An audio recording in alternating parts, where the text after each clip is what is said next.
If you're always wondering kung luto na nga ba yung cookies na binibake mo, para sa'yo ang lesson for today. So this is what a fully baked cookie looks like. So nakita nyo naman, golden brown na yung most of the top of it. Ayan. Still, napakalambot pa din niya. Okay. Ito yung itsura nung gitna niya. May mga sumama pa rin na crumbs. Okay, pero dry crumbs na sila. So, after 5 minutes out of the oven, ito na yung ating fully baked cookie. As you can see, stable enough na siya para iangat. Okay? So, tignan natin ilalim. Okay, fully baked na siya. Okay?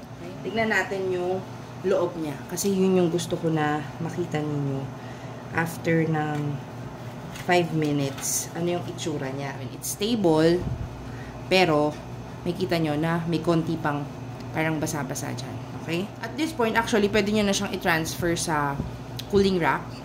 Okay? Tapos, hintayin nyo siyang ma-completely cool. So, you can see, sa itsura pa lang, stable. Ito, underbaked, hindi talaga. Hindi siya stable. And then, ito. Ngayon,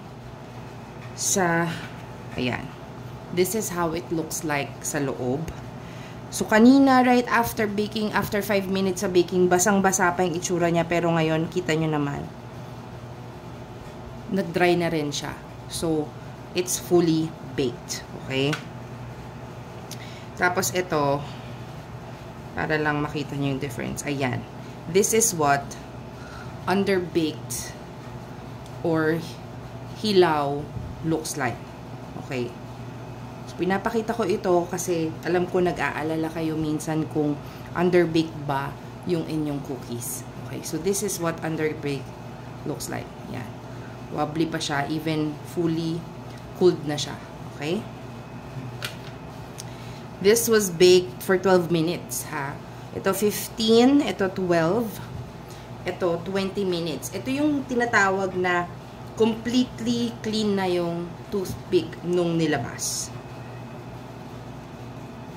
So, it took 20 minutes para mangyari yun. Ayan. Kaninang mainit pa, medyo malambot-lambot, pero ngayon mararamdaman mo ng matigas yung cookie. Try ko lang i-side by side siya. Sa baked, underbaked, ayan. And overbaked. Okay, yan yung difference. Okay, this is baked.